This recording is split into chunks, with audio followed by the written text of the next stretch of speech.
Então vamos lá. E aqui slides estão disponíveis, tá? Antes de qualquer coisa.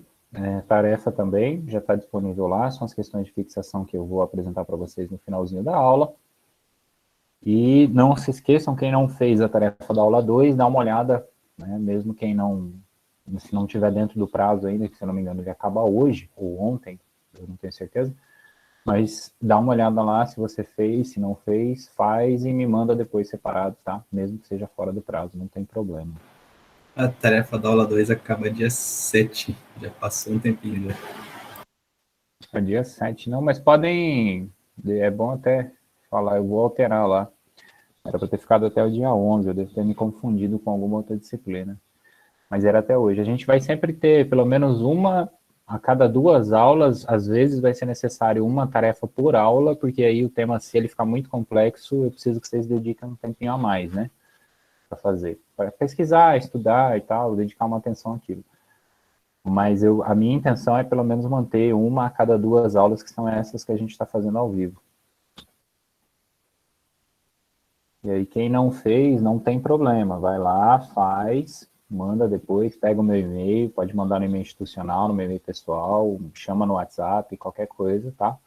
Só não deixa de colocar no papel essas ideias iniciais, porque aí a hora que tiver lá no conteúdo avançado, a gente não vai ter muito tempo para ficar voltando em questões muito básicas. Então agora é a hora de tirar todas as dúvidas. Podemos começar, né? Então, pessoal, sejam bem-vindos a todos que estão presentes. Satisfação estar aqui com vocês mais uma vez, né, na nossa disciplina de Contabilidade Pública 2. E aqueles que vão assistir depois nessa aula gravada, fiquem à vontade aí para mandar os seus e-mails, suas dúvidas também, tá? Sejam todos bem-vindos. A gente vai falar hoje sobre o MCASP, eu vou passar uma visão geral dele e a gente vai dar uma ênfase maior aos procedimentos orçamentários, né, como se fosse uma introdução. Como na aula anterior a gente já falou das normas brasileiras, especialmente da NBC-TSP Estrutura Conceitual ou 00, dependendo do termo que você usa, a gente vai pular uma parte do MCASP, que é basicamente o resumo da norma, né? O MCASP ele usa as normas justamente para tentar compilar e fundamentar e codificar, ou seja, colocar tudo num lugar só, desses conceitos que a gente tem. Às vezes tem uma coisa na lei, outra na norma, e essas duas coisas precisam estar juntas num lugar. Foi isso que o governo federal tem feito ao longo dos anos. Então, lembrando, as aulas futuras, a gente vai falar também do MCASP, sobre patrimônio público, que são os procedimentos patrimoniais, controladoria e entidades, que é a área de controle, né? Além de outras fontes também, não quer dizer que a gente vai usar só o MCASP. Hoje vai ser focado nele, para dar uma visão geral, uma estrutura, né, para quem nunca acessou o manual, para que a gente possa tirar essas dúvidas. Ainda nessa unidade, PPA, LDO e LOA, além da gente aprofundar um pouquinho em receita e despesa pública. É tema da aula de hoje, mas eu vou dedicar uma aula específica para as classificações, para as denominações que a gente dá dentro dessa área da contabilidade. Então, um breve histórico, eu vou falando, como a gente fez nas aulas anteriores. Se vocês tiverem dúvida, me chama aí, abre o microfone, fala no chat, escreve alguma coisinha e eu volto lá para a gente ir debatendo, tá bom? Não tem problema me interromper, eu até prefiro que seja assim, para não ficar conversando sozinho com a câmera aqui, bacana? Então, para quem ainda não sabe, o que é MCASP? É Manual de Contabilidade Aplicado ao Setor Público. Ele já está na sua 8ª edição, né, nessa versão do ano de 2021, para o exercício financeiro de 2021. E aí, para a gente fazer um breve histórico, eu trouxe aqui os anos, as datas principais, tá? Isso não é necessário de memorização por parte de vocês, mas eu acho interessante a gente conhecer.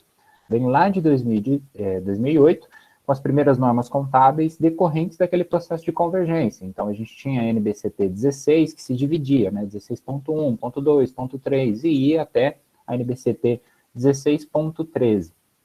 Algumas dessas normas, na verdade a maioria já foram revogadas e foram transformadas em NBCs TSP, ou seja, técnicas do setor público. Aí elas receberam nova numeração, receberam toda uma estruturação diferente.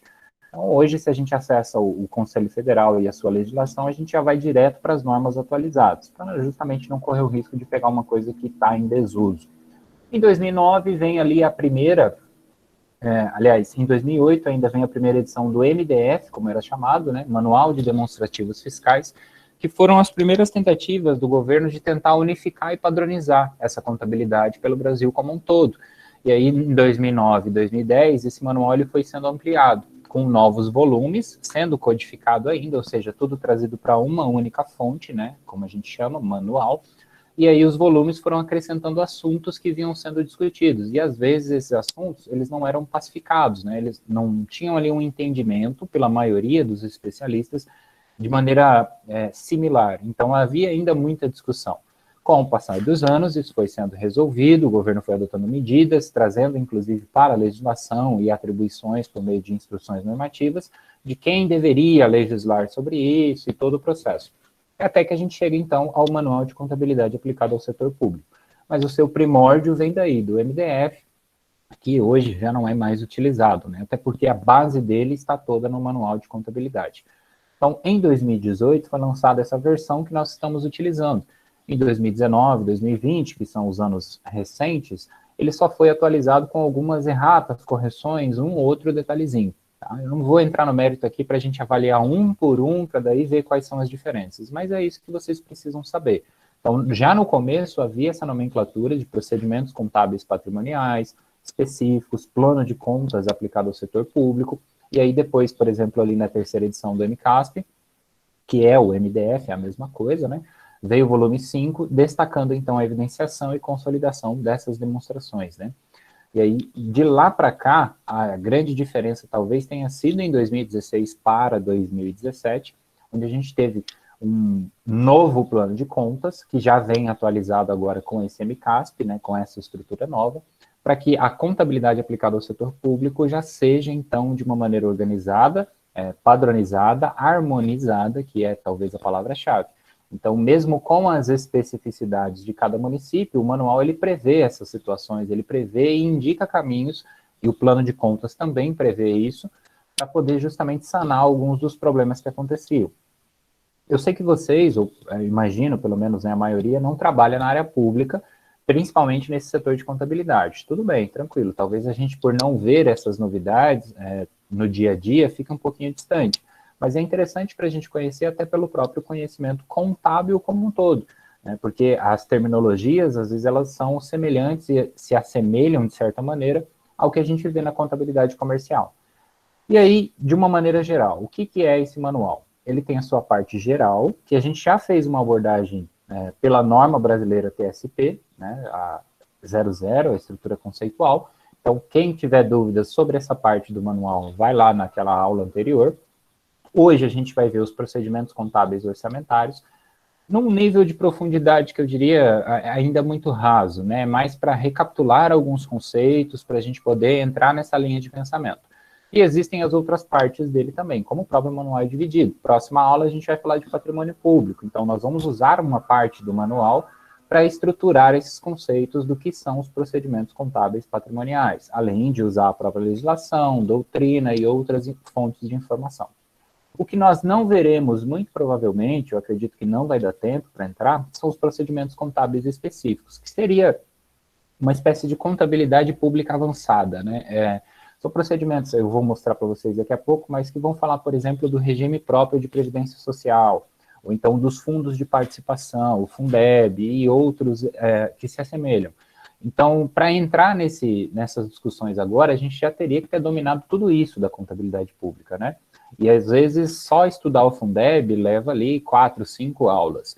Ou então o regime próprio de previdência. Se vai ser o do governo federal é uma coisa, se vai ser o governo estadual é outra, se vai ser o governo municipal é outra. Então talvez fique um pouco específico demais. Mas se der tempo a gente consegue trabalhar dentro dessa disciplina ainda. Eu só não garanto isso para vocês por enquanto. Plano de contas, na unidade 2, é onde a gente vai começar, né? E aí já começa a fazer alguns lançamentos contábeis. E a parte 5 dele vai ser justamente isso. A consolidação dessas demonstrações, a análise, a estrutura definitiva dessas demonstrações e todo o resto que vem com essa informação, né? No final das contas, a gente sabe, o processo contábil ele é para gerar informações. O próprio manual reforça isso. É para gerar informações que sejam úteis para a tomada de decisão. Os relatórios contábeis de propósito geral, como a gente viu, fazem isso. Então, não só balanço patrimonial, orçamentário e financeiro, mas os próprios relatórios de execução orçamentária. Então, esses relatórios, como a gente chama de modo geral, demonstrativos ou demonstrações, servem para isso, né? Que é a ideia ou a proposta da gente chegar a um ponto onde a gente comece, pelo menos, a ser capaz de olhar o balanço da nossa prefeitura e fazer uma análise ainda que mínima, para saber se aquele recurso está sendo ou não bem gerido. Então, na parte geral, que eu já falei, está na aula anterior, todos os detalhes, é o que a gente abordou. Aspectos orçamentário, patrimonial e fiscal, características qualitativas, o próprio plano de contas, a função que ele possui, a estrutura elementar básica, né, da definição do que é ativo, passivo, patrimônio líquido, e assim sucessivamente. E na aula de hoje a gente vai ver o que então? Princípios orçamentários, num breve resumo, receita orçamentária e despesa orçamentária sob esse enfoque, né, sobre essa visão do que o manual define e traz como conceitos prioritários, que é uma parte um pouco mais extensa. Mas seria como se fosse a introdução à parte prática, introdução ao débito e crédito, né, o que a gente vai estudar hoje. Lá na frente, então, deixei aqui, não vou comentar, mas vocês podem olhar com calma depois, toda a estrutura e a diminuição. Isso aqui é o sumário do que está no manual de contabilidade, tá? Eu só copiei e trouxe para vocês não se perderem na hora de fazer os estudos aí. Avançando, então, e entrando, né, no que hoje a gente pretende falar, esses procedimentos contábeis orçamentários são parte desse processo de harmonização, que a gente já falou, pelo estabelecimento do quê? Padrões a serem observados pela administração pública. Então, em qual sentido, né? No que se refere à receita e à despesa orçamentária, as suas classificações, as suas destinações, os seus registros, para permitir a evidenciação, que são as demonstrações, e a consolidação dessas contas, né? A junção de tudo isso num único orçamento e verificação da execução orçamentária. Então, aqui para nós, o que a gente precisa começar a entender, ou relembrar, melhor dizendo, é receita e despesa orçamentária na administração pública são a base, né? Elas são fundamentais. É pela obtenção de receitas que a administração pública faz as suas despesas, né? É pela obtenção de receitas, ou seja, tributos de modo geral, impostos, contribuições, taxas, etc., é que a administração vai conseguir construir um hospital, vai conseguir garantir a manutenção da ordem pública e etc., né? A geração dos seus serviços vem daí. E a função da ideia por detrás aqui da palavrinha-chave orçamentário quer dizer justamente isso. Sem orçamento não existe administração pública no Brasil. Então, quais são, para a gente relembrar rapidinho, os princípios orçamentários? Unidade, ou seja, um único orçamento para cada ente federado, né? Acredito que vocês já viram isso nas aulas anteriores, na Contabilidade Pública 1, pelo menos, ou já estudaram, às vezes, até quem está estudando para concurso. Um único orçamento para cada ente federado quer dizer o quê? Se eu tenho ali a União, o Estado e o município, cada um deles vai ter o seu próprio orçamento e só é permitido um orçamento. Por isso, daí vem a ideia do princípio da universalidade também. Todas as receitas e despesas devem estar contidas ali, né? Então, a prefeitura ela vai fazer um orçamento único, exclusivo, seu, para aquele ano em específico, e dentro desse orçamento deverá, então, ser contida ali toda a receita e toda a despesa que a prefeitura pretende administrar. O mesmo para o Estado, o mesmo para a União. Isso inclui os três poderes, né? É importante vocês lembrarem isso para quem ainda não assimilou os conceitos. Mas quando eu falo de União, eu estou falando do Brasil como um todo, né? A União Federativa do Brasil, que estabelece ali o poder executivo, legislativo e judiciário. Se eu estou falando do Estado, especialmente o Estado de Mato Grosso, eu também estou falando do poder executivo, legislativo e judiciário. Se eu estou falando do município, eu também estou falando dos três poderes. Ainda que o judiciário só exerça suas atividades, legalmente falando, pelo Estado ou pela Justiça Federal, ele atua no município. Então, de certa maneira, existe uma relação e muitas das vezes existe um ou outro repasse, alguma coisa assim, tá? Às vezes o Poder Judiciário usa um estabelecimento que é do município, é uma série de situações que a gente pode ir estudando.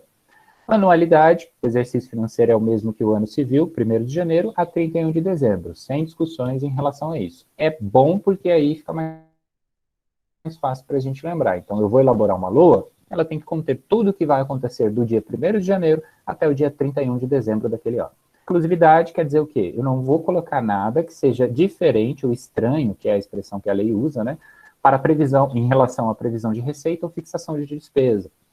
A ideia aqui é que todo o projeto de lei orçamentária anual seja exclusivamente para a fixação das despesas e a previsão das receitas. Então, eu não posso colocar nada que seja além disso. O orçamento bruto, receitas e despesas vão ser registradas sem deduções, né? Então, é para trazer a informação da sua maneira bruta, e aí o legislativo tem a oportunidade de fazer um trabalho de fiscalização melhor, porque com a informação bruta, fica mais fácil entender de onde veio, né, a origem, de certa maneira, daqueles recursos. Para associar de uma maneira muito simples, eu uso o exemplo do DRE.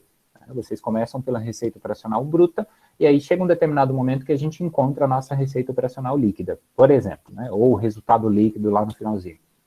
O que eu quero dizer é que se a gente começasse só pela receita líquida, a informação estaria incompleta. Então, a própria DRE já segue essa estrutura na mesma ideia. E aqui não é diferente. A informação bruta indica, então, todas as receitas e despesas sem qualquer tipo de dedução. Porque senão ficaria, né? Cada gestor ia falar, não, tira isso aí porque não vai pegar bem, tira ou coloca outra coisa. E isso não é permitido. Legalidade, publicidade e transparência são princípios que vão indicar basicamente e se relacionar com a própria administração pública como um todo, mas se aplicam também à parte orçamentária. Então, legalidade, só posso fazer o que está dentro da lei. Se a lei diz para não fazer, estou proibido. Se a lei diz para fazer, estou obrigado. Assim é a administração pública no Brasil.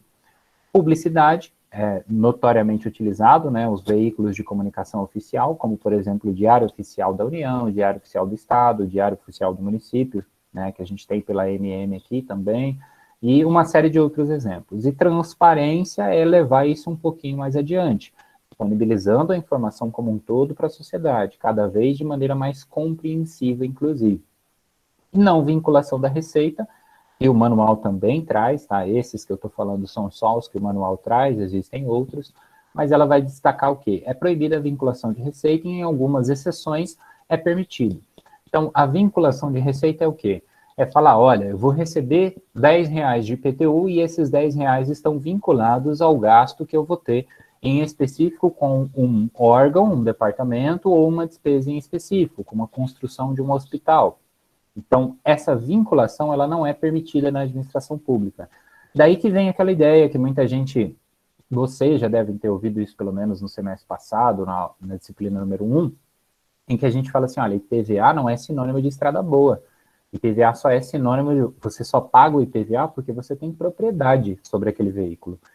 Então, o Estado ele não tem obrigação alguma, não há vinculação entre o recurso obtido pelo Imposto de Propriedade de Veículo Automotor, o IPVA, para a construção ou manutenção de estradas. Não há essa vinculação. Esse é o exemplo mais clássico e mais comum, mas existem muitos outros. Aí entra um detalhe. Existem exceções e essas exceções estão presentes aqui. Então, existem permissões que a própria legislação apresenta para que seja vinculada uma coisa com a outra. Um exemplo muito clássico, que eu imagino que vocês vão ter um pouco de conhecimento, pelo menos, é quando a gente fala das empresas do Simples. A guia do Simples a gente paga para quem? Para o governo federal.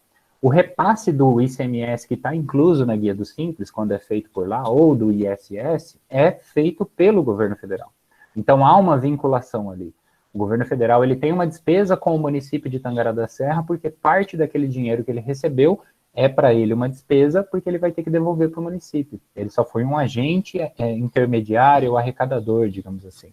Então, existem situações que vão fazer com que esse princípio não seja respeitado, mas acontece que isso está previsto em lei. Então, se não tiver essa exceção lá descrita na regra do jogo, a gente não pode fazer. Eu não posso virar prefeito de Tangará e falar todo o dinheiro recebido com o IPTU será gasto em iluminação pública. Eu não posso fazer esse tipo de coisa para vincular e usar esse artifício para falar assim, ó, agora, a partir de agora, quem paga IPTU tem asfalto na sua casa, quem não paga não tem. Não é assim que a coisa funciona, ok? Dúvidas sobre os princípios antes de eu avançar? Vou olhar a minha garganta aqui, que eu já estou ficando sem voz. Bom, professor.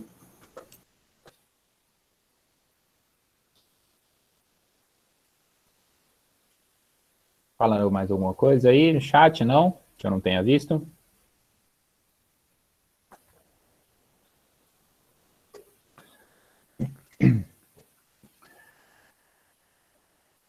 Show de bola. Isabel falou que não, o Ismael também não. Perfeito. Então eu vou prosseguir aqui para eu não me estender muito também, tá? Avançando no manual, Eu não mostrei, né? Vale a pena fazer essa pausa rapidinho. Esse aqui é o manual, para quem nunca viu, para quem não lembra, tá? Manual de Contabilidade Aplicada ao Setor Público, 8ª edição, é esse que eu deixei para vocês disponível lá, acabei de colocar, inclusive. E aqui, a gente vai ter, página 15, a gente vai ter o sumário. Como é que eu organizei essa aula e como é que vocês podem se localizar depois. A gente tem aqui a parte 1, que são os procedimentos contábeis e orçamentários. Não sei se está dando para todo mundo ver aí. Então, aí aqui ele vai fazer toda essa abordagem em relação aos princípios, né? 2 páginas de texto. Aí depois ele vai falar de receita, lá na frente ele vai falar de despesa, e aí vejam esses subtópicos, que algumas coisas a gente vai abordar, outras a gente não vai comentar por enquanto, e que seriam procedimentos um pouco mais avançados também, tá? Fonte ou destinação de recurso, e o próprio registro em relação a transações que ocorrem sem um fluxo de caixa, certo? Então, basicamente, eu trouxe aquele conteúdo para cá e tentei reestruturar com alguns comentários, obviamente, de modo que não fique somente aquele texto, né? Para que a gente possa fazer uma leitura um pouco mais adaptada, mas ainda assim tem algumas coisas, uns termos que não dá para fugir. Então, vamos lá. O que é receita orçamentária? São disponibilidades de recursos financeiros, essa é a definição que o MCASP dá. Esses recursos, eles entram para a administração em determinado exercício e vão automaticamente aumentar o saldo financeiro da instituição, né? Então, quando a gente fala isso, a gente está dizendo assim, olha, é aquele recurso que a gente recebe para executar a política pública determinada, né? O programa que foi estabelecido, enfim. Então, as receitas orçamentárias, elas precisam ser entendidas ou relembradas como a fonte desses recursos. Então, toda vez que a gente usa essa terminologia, a gente só quer dizer isso. Essas receitas, elas vão pertencer ao Estado, transitando pelo poder público e, via de regra, né, como a gente viu, princípio orçamentário da universalidade, elas vão estar previstas na LOA, que é o grande segredo. Os princípios, todos eles, na grande maioria, melhor, eles vão se aplicar à LOA, quando a gente vai elaborar a lei orçamentária anual. Eles precisam ser mais respeitados ainda naquele momento. Para o PPA, para a LDO, alguma outra coisa se encaixa. Mas, via de regra, é para a LOA. Por quê? Porque a LOA é a base de tudo, é o orçamento, né? É onde a gente vai ver realmente se aquilo que foi planejado está sendo executado, enfim, é onde a gente vai ver a dinâmica da coisa pública, né, da máquina pública acontecendo. E aí, como eu coloquei para vocês aqui, as receitas a gente tem que sempre ter esse pensamento, elas vão entrar para o cofre público e vão ser já previstas pela lei orçamentária, mas elas vão transitar, ou seja, a função do poder público não é ganhar dinheiro, não é ter mais dinheiro para si, é receber recursos e gastar esses recursos com políticas públicas. Então, por isso a expressão transitar, é não ficar parado. E aí a classificação de receitas, segundo o manual, vai ser por natureza, por fonte de destinação de recurso e também como indicador de resultado primário, que faltou um do. Só resultado primário. A classificação de receita se subdivide nessas categorias que a gente está vendo aqui. Categoria econômica, por origem, por espécie, por desdobramento, para identificação de peculiaridades da receita e ainda pelo tipo. O que ocorre quando a gente começa a estudar essa matéria? Se eu for, por exemplo, para a categoria econômica, eu vou descobrir que existem 2 subclassificações, receita corrente e receita de capital. Então, aí já começa a ficar um pouquinho mais complicado, porque a gente precisa conhecer todas as nomenclaturas, né? E aí, nesse caso, o que eu estou pedindo para vocês aqui é darem ênfase a essa classificação por natureza. Então, a gente vai conhecer um pouquinho de cada naquela aula específica de receita e despesa pública. Hoje não precisa, mas na próxima vocês já podem ir pesquisando. Porque daí, se eu vou ver os tipos de origem, se eu vou ver as espécies, os exemplos, né? Ou o próprio tipo como classificação por natureza, a gente vai começar a entender o que é o plano de contas.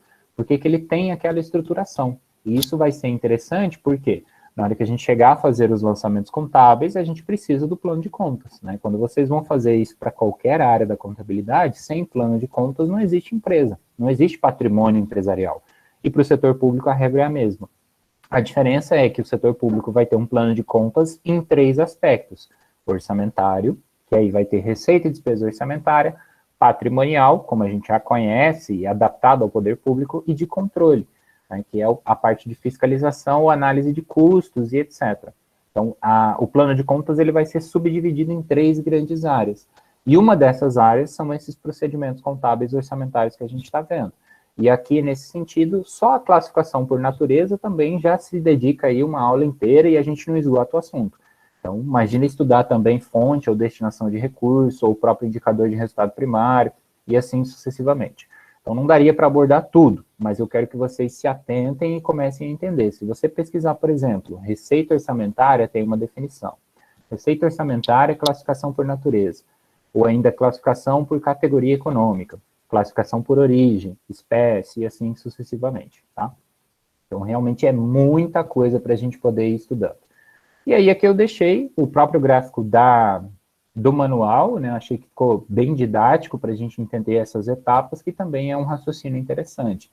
A previsão, que é quando a gente faz o orçamento, o lançamento, né? Seja ele de ofício ou de outras variáveis, de ocorrência, de acordo com o fato gerador, existem várias situações, mas basicamente é isso. Prevê, faz o lançamento, e entendam que lançamento aqui não quer dizer que o débito e crédito só começa quando a gente faz o lançamento nessa etapa, é uma das etapas.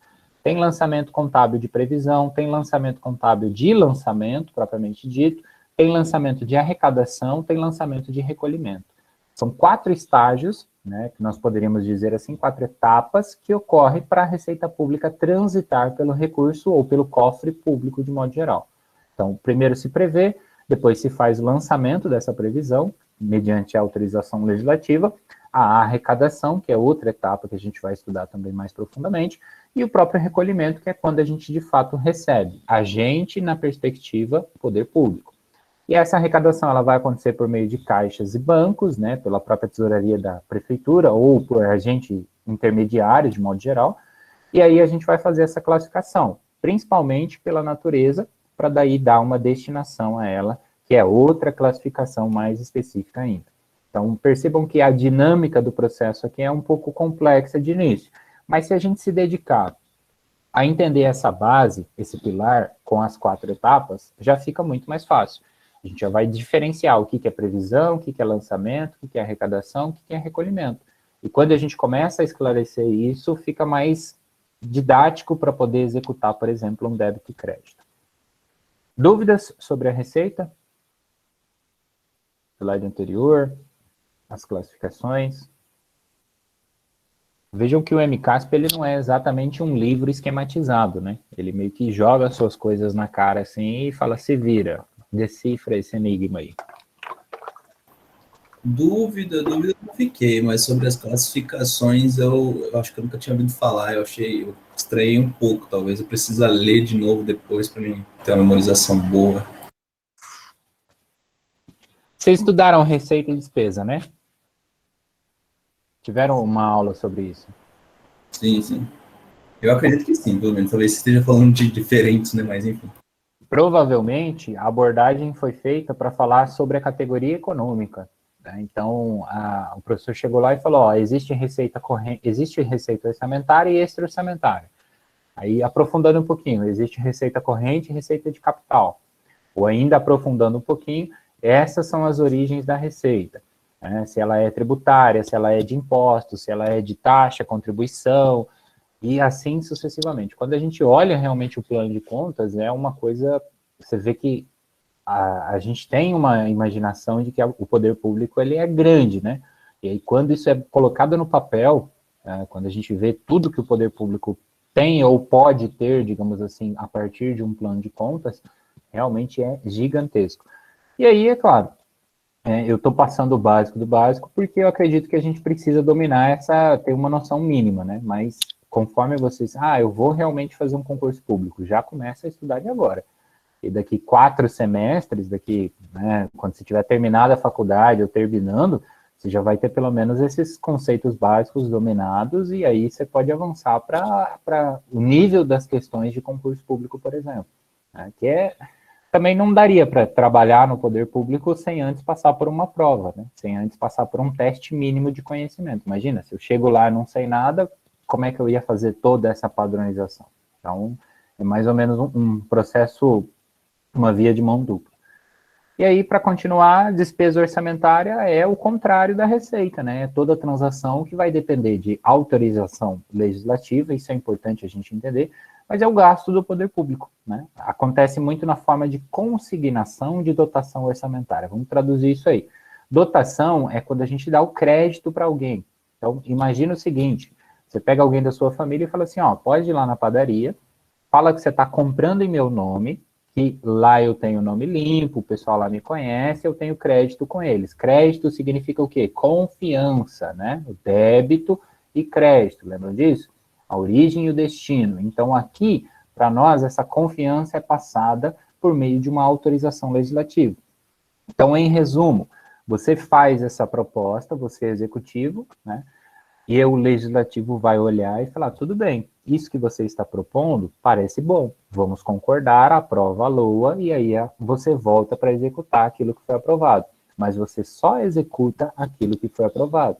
Então, para isso existe aquela ideia dos princípios e desse respeito ao ciclo orçamentário.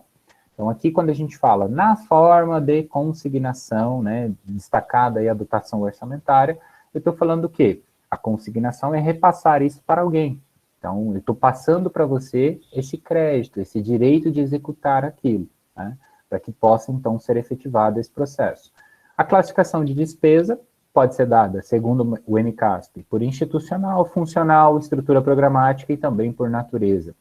Aí eu fiz questão de reforçar aqui, que se vocês forem estudar, eu quero que vocês deem ênfase a essa última, que também é a natureza. Primeiro, porque é igual a da receita, então fica mais fácil. Segundo, que ela vai nos ajudar na hora que a gente começar a falar dos balanços, né, principalmente patrimonial. Então, e o orçamentário, obviamente, também.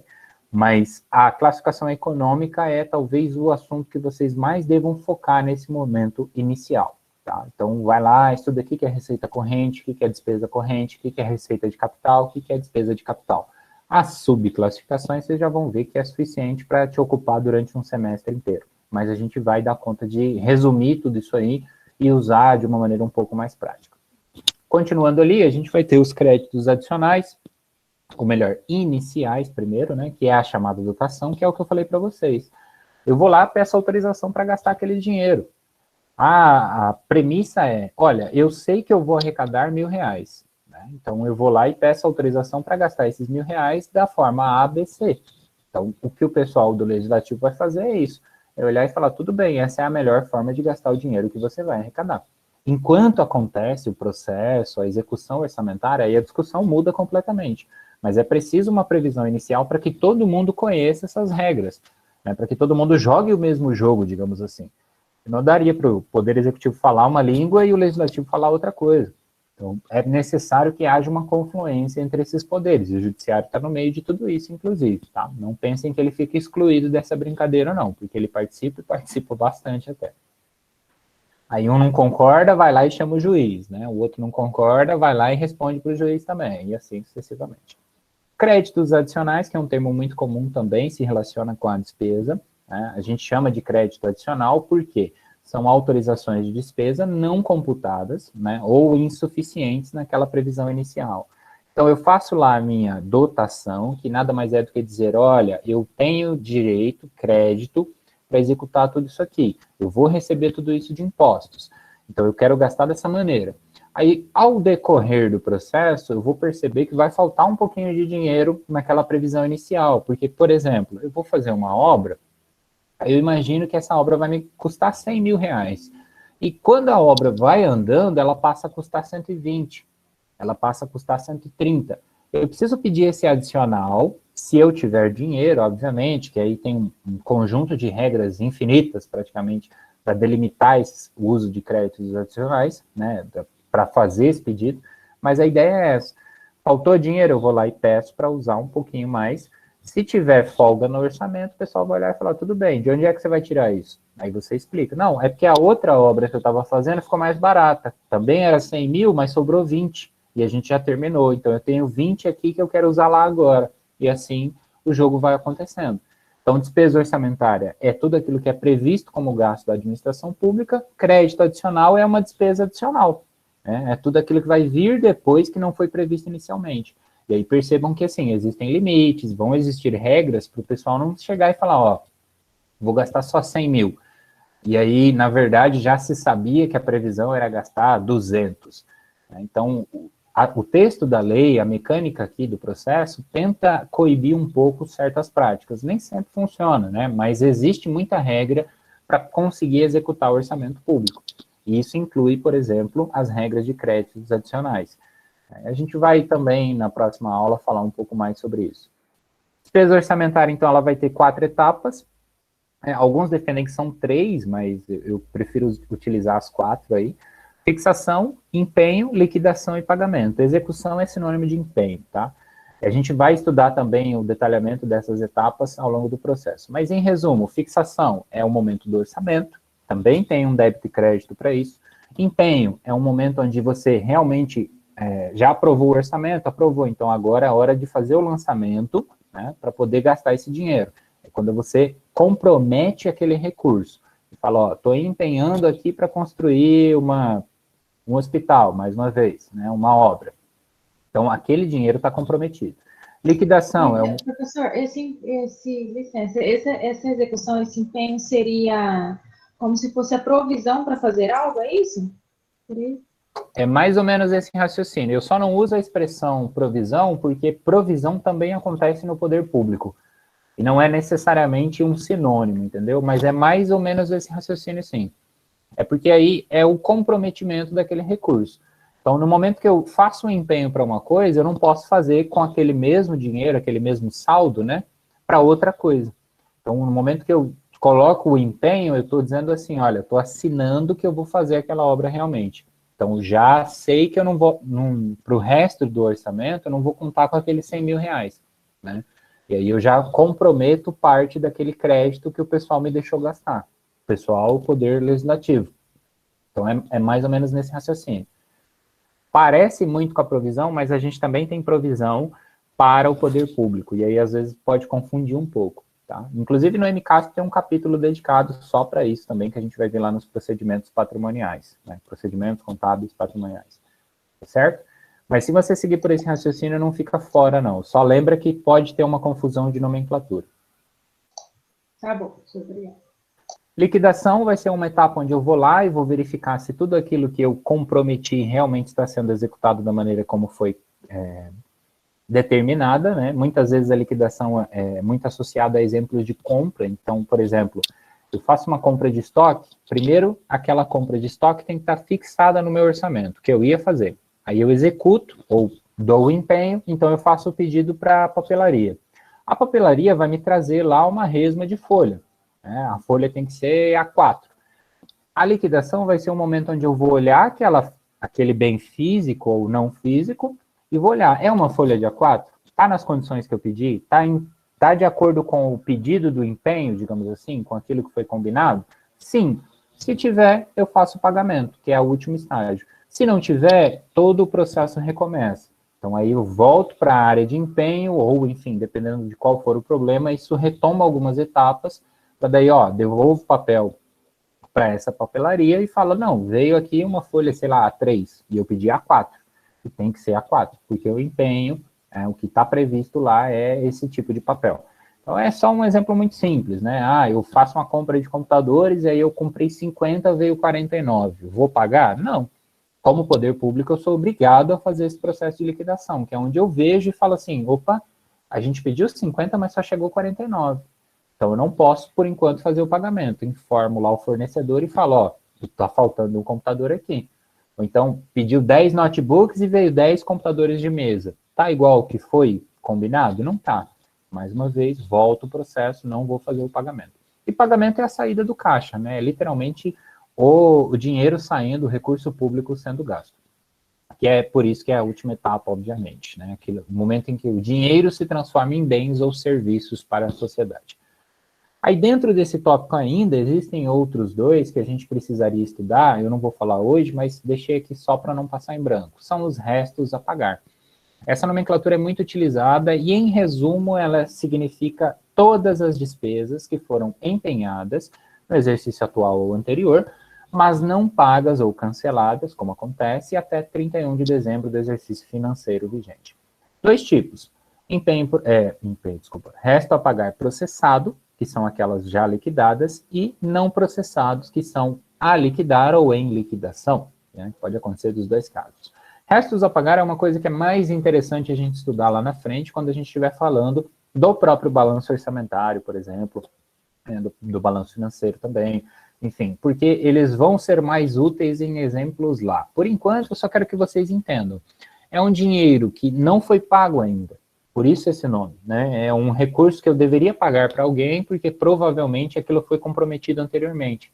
Então, nesse exercício, ou no ano passado, né, no exercício anterior, e aí ele não saiu do caixa. E isso é importante por quê? Porque daí no ano que vem, né, no ano seguinte, eu tenho que lembrar que eu tenho contas a pagar. É isso. São as contas do ano passado, as contas do exercício anterior ou desse exercício, se a gente também já estiver chegando no finalzinho.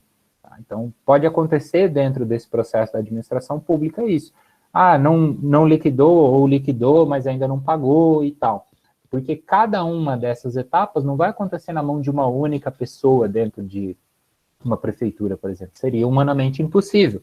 Então, existem diversos departamentos e esses departamentos se subdividem em pessoas que vão executar essas funções separadamente, justamente para que o processo, inclusive, aconteça com a maior lisura possível, né? Da maneira mais transparente possível, tá certo? Então, com a ideia de despesas orçamentárias, a gente chega ao último momento, que seriam os lançamentos orçamentários. Eu trouxe 2 exemplos, que é a parte do momento da previsão do orçamento e a parte da execução com um resumo, digamos assim. Alguma dúvida sobre despesa orçamentária? Que eu não comentei ou que ficou muito vago ali, foi muito rápido? Antes de eu falar dos lançamentos? Despesa orçamentária foi o que mais focalizou o semestre passado. Ainda mais despesa extra-orçamentária. Foi o que mais teve enfoque. Na questão da receita, nem tanto. Ah, perfeito. É porque realmente é por onde acontece a função pública, né? Não tem como. Não adiantaria nada o governo arrecadar um monte de tributo e não gastar isso com nada. Então, a gente precisa, e assim, eu entendo o professor ao fazer essa abordagem, porque realmente não dá para fazer balanço, não dá para fazer demonstração contábil do setor público se você não conhece essas etapas, se você não domina esses conceitos e tudo mais, tá? Então, aqui nos lançamentos é só um exemplo, né? Vocês não precisam se apegar muito a isso, até porque a gente não está usando o plano em si, só a estrutura dele, mas é para entender o quê? Vou fazer lá a LOA, né? Imaginem que a gente está nesse momento, 2021, estou fazendo a LOA para 2022. No momento em que aquele orçamento é elaborado, eu vou ter um lançamento contábil, né? No momento que ele é aprovado, digamos assim. Então, quando eu aprovo lá a lei orçamentária do ano que vem, eu estou estabelecendo, olha, essa é a minha previsão de receita e para isso a gente vai ter que ter um débito. Essa é a minha receita a realizar e para isso a gente vai ter que ter um crédito. Então, o débito e crédito está presente nesse processo. E na previsão, ou fixação, previsão de receita, fixação de despesa, a gente vai ter 2 lançamentos cada uma. Primeiro, nesse momento, né, de previsão realmente, de fixação, de anterior à execução, e depois a gente vai fazer um novo lançamento envolvendo essas contas e as demais. Então, vejam aqui, parece simples, né, para a gente poder começar, mas é um processo que precisa acontecer simultaneamente. Aí tem um monte de variáveis, se o fato gerador é concomitante, se ele não é, se ele é anterior, se ele é posterior, enfim, né, algumas coisas que a gente vai aprofundando nas aulas futuras. Então, vejam aqui, 5.2 e 6.2 no caso da receita, né? Isso é do plano de contas. Então, o que seria esse 5.2? Então, o primeiro lançamento que a gente vai fazer, que é esse que a gente viu, a previsão, ele vai acontecer de maneira horizontal. Então, observem ali as classes do plano de contas. Primeiro, natureza da informação, patrimonial, orçamentária e de controle. O que é a patrimonial? Classe 1 até a 4. Ativo, passivo, variações patrimoniais diminutivas e variações patrimoniais aumentativas. Então, no orçamento, quem é que a gente vai usar? Natureza da informação orçamentária, 5 e 6. O que é isso? Controle da aprovação do planejamento e orçamento e controle da execução do planejamento e orçamento. Então, percebam que eu debitei um, creditei outro, fiz um lançamento horizontal. Débito na classe 5, crédito na classe 6. Somente para falar da receita. Voltando lá. No caso agora da despesa, 5.2, 6.2, dotação inicial e crédito disponível, que é para criar a possibilidade de usar aquele crédito. Mais uma vez, primeiro lançamento horizontal. Então, estou conseguindo acompanhar, né? Está aparecendo bem? Sim, professor. Então, percebam que aí eu estou utilizando a mesma classe, ou a natureza da informação, que é essa orçamentária. A gente ainda não entrou na patrimonial e a gente ainda não entrou na de controle. Em nenhum momento a gente usou essas outras. E aí, quando eu avanço para a execução do orçamento, por exemplo, no caso da receita, eu entrei para executar esse orçamento, começou o ano de 2022, qual vai ser o primeiro lançamento que eu vou fazer? Receita a realizar contra receita realizada. 6.2 contra 6.2. Então, percebam que aqui, ó, quem é que a gente tinha creditado no caso da receita? 6.2, ponto 1, ponto 1, etc, né? Receita a realizar. E agora, o que eu vou fazer? Receita a realizar, eu vou debitar. Para quê? Se eu tinha um crédito, agora eu tenho um débito. Né? Eu não sei se para vocês vai ficar ao contrário, mas esse aqui é o meu lado credor e lado devedor, né? Então, se eu fiz um crédito, agora eu vou fazer um débito, zerei o saldo daquela conta. Zerei e transferi isso para onde? Crédito, receita realizada. Então, ali aconteceu alguma, né? Houve ali a geração de alguma receita por meio de algum tributo. Ou, enfim, diversas outras situações que podem acontecer. E aí, ao mesmo tempo, o que é interessante a gente entender? Vai acontecer a necessidade de um lançamento da natureza da informação, porque ela também é patrimonial, porque ela vai envolver a entrada de dinheiro, que seria um caixa ou seus equivalentes, e então haverá uma variação patrimonial aumentativa. O fato de eu executar o orçamento, nesse caso da receita, vai fazer com que eu precise fazer os 3 lançamentos aqui, então. No segundo caso, do patrimonial, débito 1.1, que vai ser a parte do ativo, 4.1, ou enfim, 4 ponto alguma coisa, variação patrimonial aumentativa. Então, percebam, o primeiro lançamento foi feito aqui de maneira horizontal, e o segundo lançamento foi feito de maneira vertical, porque ele vai entrando nas contas. Então, percebam que o 6.6 já é vertical. O que significa isso? É como se ele fosse se desdobrando dentro de si mesmo. Né? Então, horizontal por conta das classes e vertical dentro da própria classe. 6.2, 6.3, 6.4, 5, 6 e assim sucessivamente. Tá? Isso aqui pode parecer muito agora, mas com o tempo vai ficando mais fácil de compreender. E ao mesmo tempo ainda, né, eu não posso me esquecer, eu tenho aspecto orçamentário, patrimonial e de controle. Então, eu vou ser obrigado a fazer um lançamento no 7.2 e no 8.2. Seria um lançamento horizontal num primeiro momento. Depois, lá dentro, eu vou fazer um lançamento vertical. E assim sucessivamente. Então, 7.2, controles devedores. 8 ponto alguma coisa, né? Controles credores. Tá? Tudo aquilo dentro da informação de controle, ou do aspecto controle, o fiscal, como também é chamado por alguns autores. Então, vejam, um único lançamento, né, a existência da execução do orçamento, fez com que eu fizesse 3 débitos e créditos. Tá? E desses débitos e créditos todos, eu vou fazer aqui um balanço orçamentário, eu vou fazer lá depois, obviamente, né, balanço, débito e crédito, razonete, balancete, verificação de saldos, e aí efetivamente um balanço. Mas eu vou ter um balanço orçamentário, eu vou ter um balanço patrimonial, vou ter um balanço financeiro, vou ter uma demonstração das variações patrimoniais, fluxo de caixa, e todas as outras que a gente viu nas aulas anteriores que serão obrigatórias.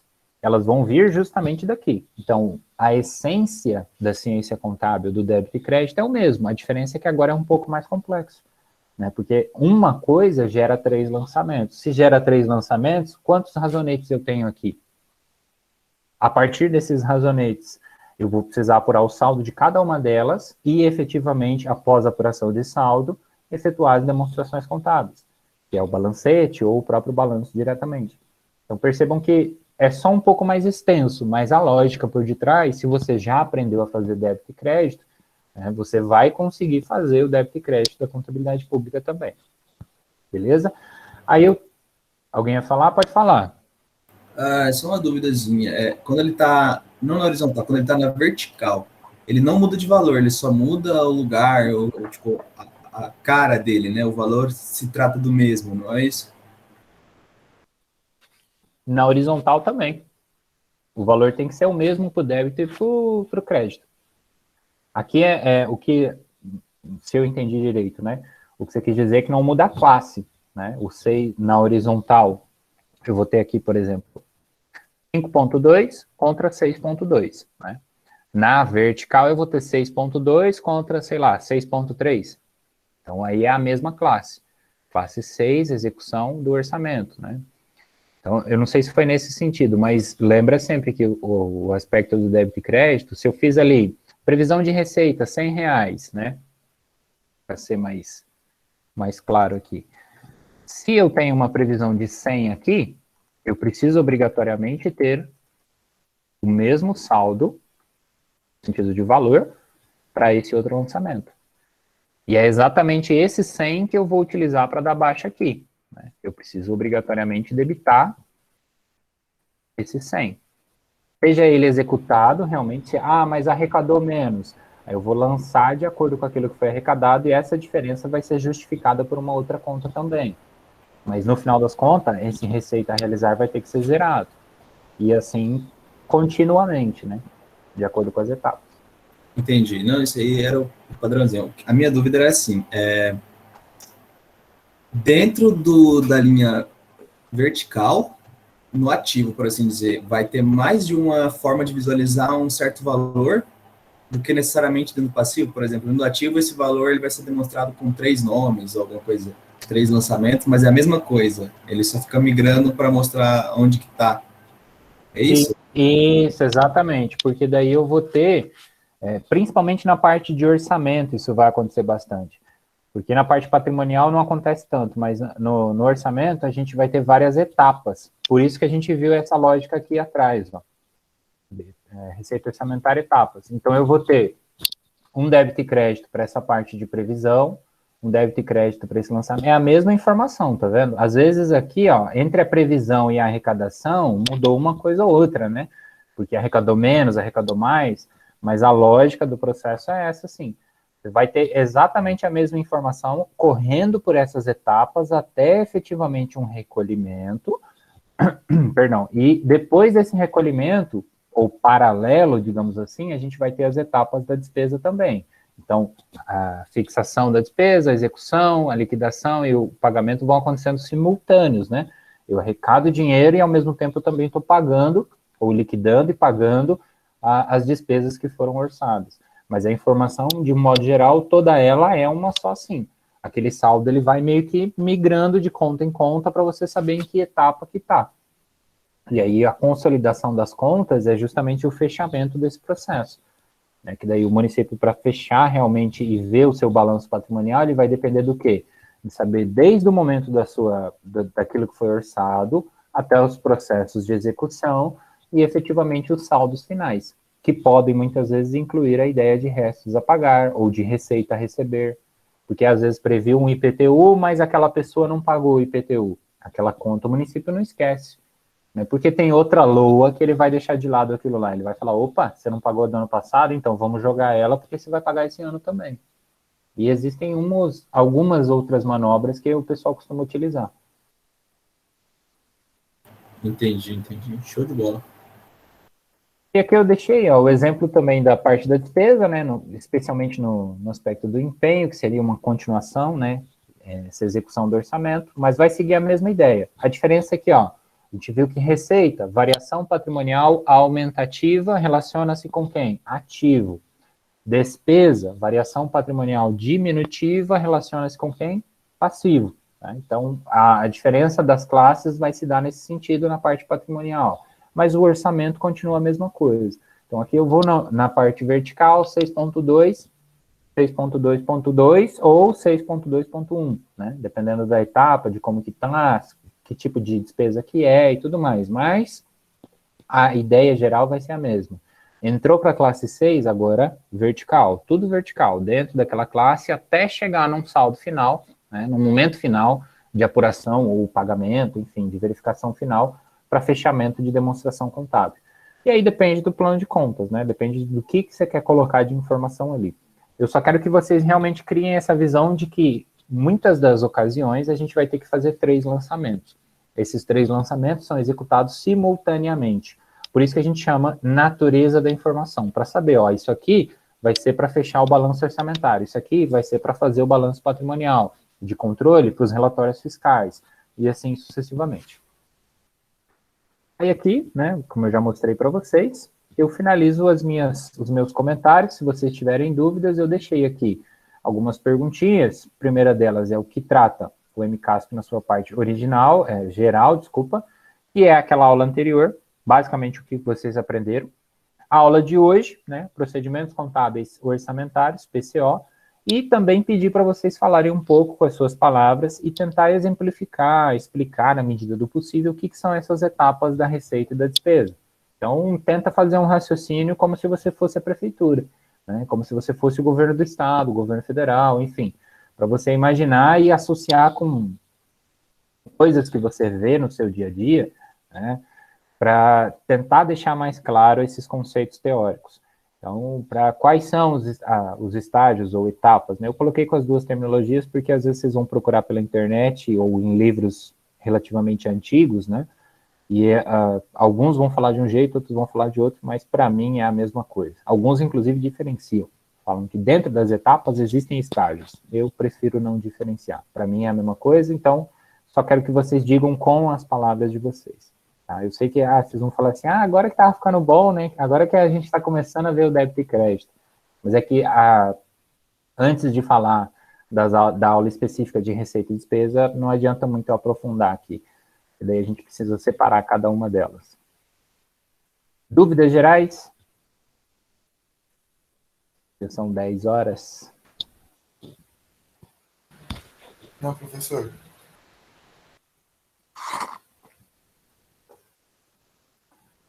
Tá, e o que vocês acharam? Fácil, difícil? Tá compreensível? Tô falando... Olha, não tá aquela questão, tipo, difícil. É como o senhor falou na primeira aula, na aula de apresentação, é que, como é um negócio que a gente está acostumado, não faz parte do nosso cotidiano, às vezes fica um pouco mais complexo a interpretação, né, o entendimento. Mas eu acredito que não tá tão difícil, não. Show, obrigado, mano. Mais alguém? Vamos lá, minha gente. Né? Eu tenho um professor no meu curso de Direito que ele fala assim, essas respostas sim, não, de boa, kkkk, essas coisas aí é tudo inteligência artificial. Ele fala que a gente não tá na aula. A gente bota um botzinho lá para responder e é só isso. Ele costuma brincar assim, eu adorei essa brincadeira. Vou começar a usar com vocês. Ele tem razão.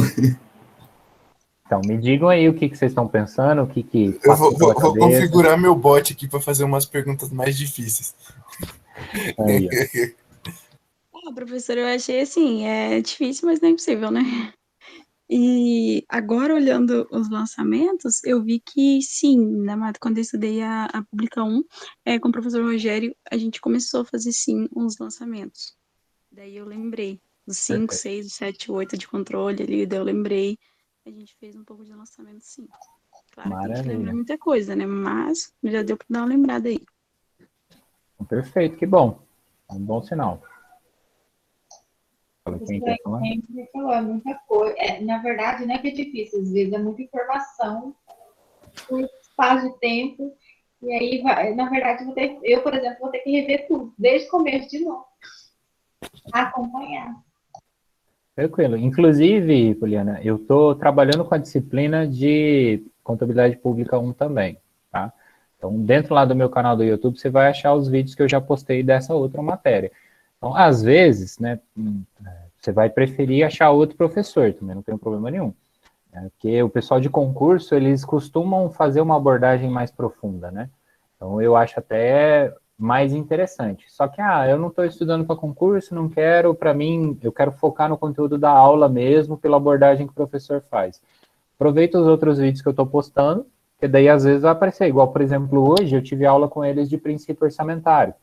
Então, isso aqui que eu passei para vocês, cadê? Lá no comecinho,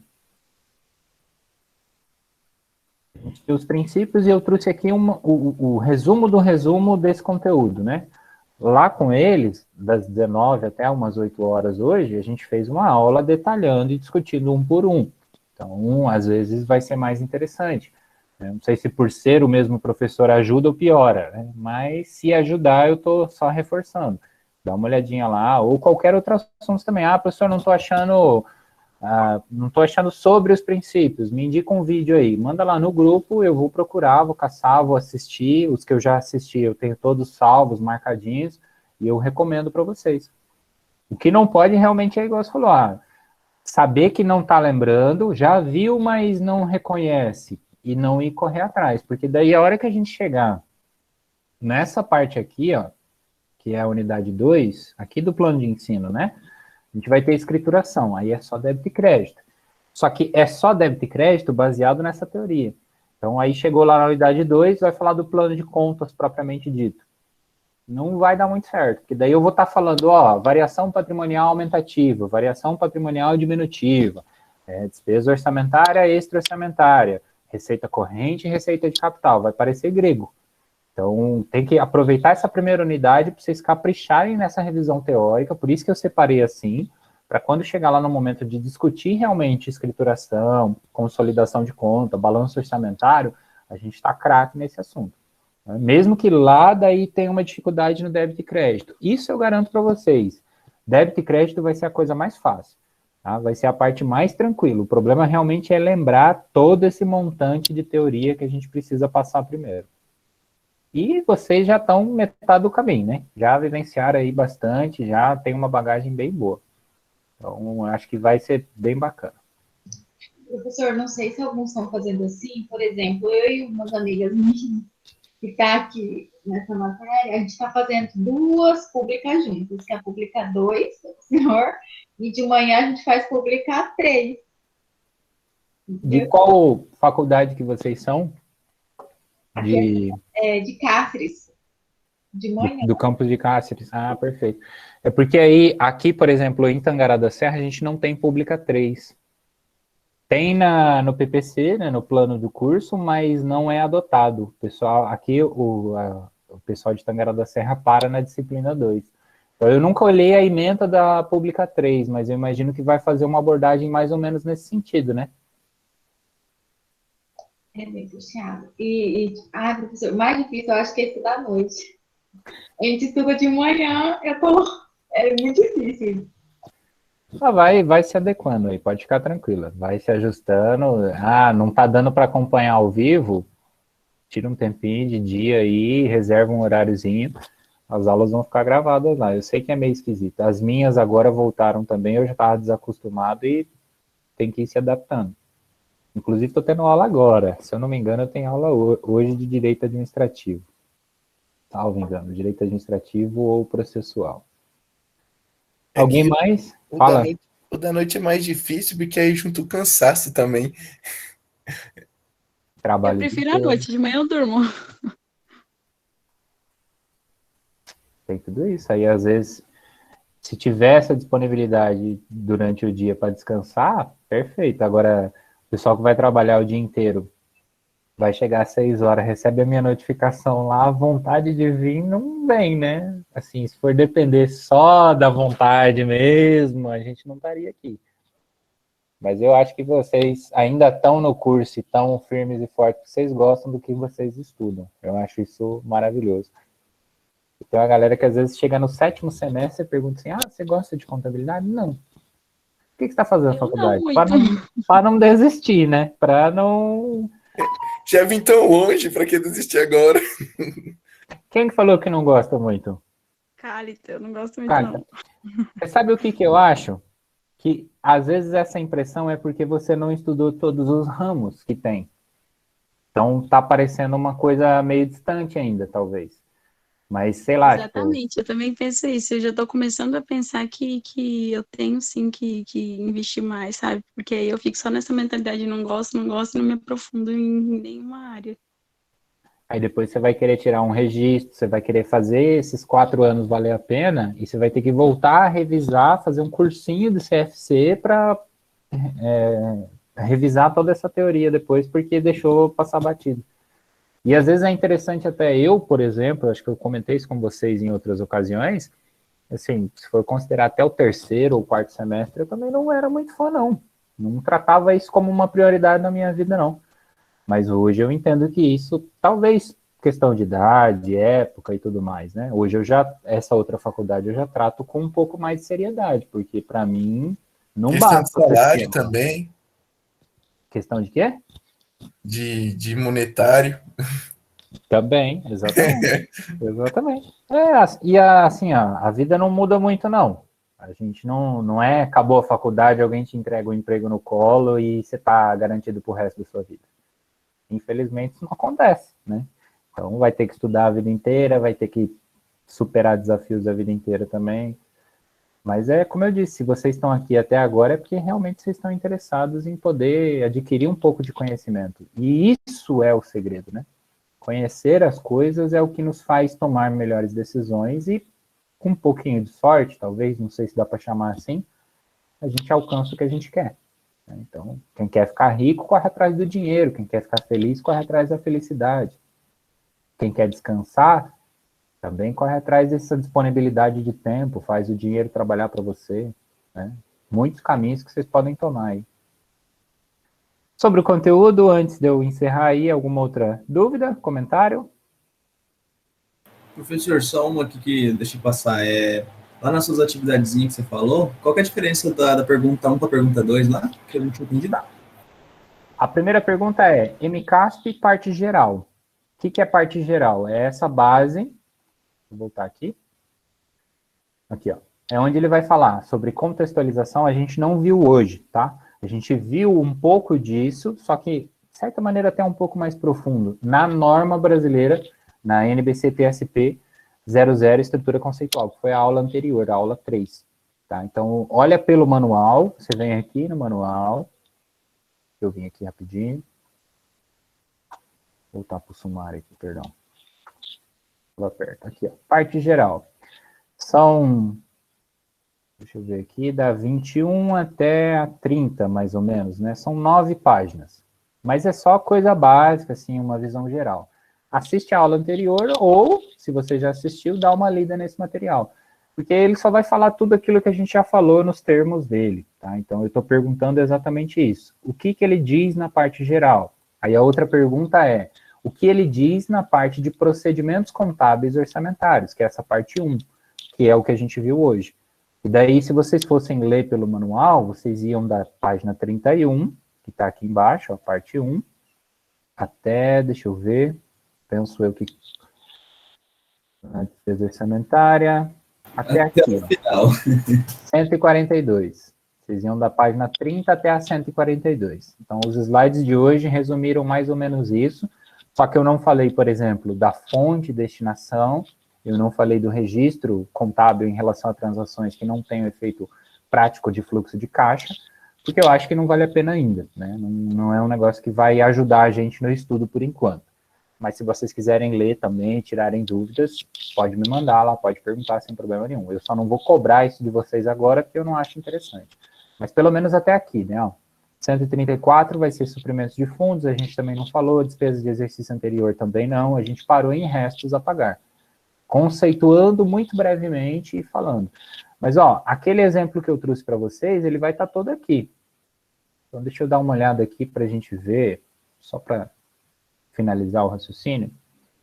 Vamos lá, registro de receita orçamentária. De onde é que eu tirei aquilo que eu mostrei para vocês? Está aqui, ó, 5.2. Eu só fiz uma associação, né, com o slide do plano de contas, que é esse aqui, né, o coloridinho, para vocês lembrarem o que é cada classe, porque em tese vocês também já devem conhecer isso aqui. Quem não conheceu ainda, não se preocupa, a gente vai estudando aos poucos. Mas está aqui, aquele é um lançamento contábil do próprio manual, ó. É um exemplo que ele dá. Então, quer dizer, se ler, se realmente aprofundar, tá tudo lá, dá para estudar e aprender.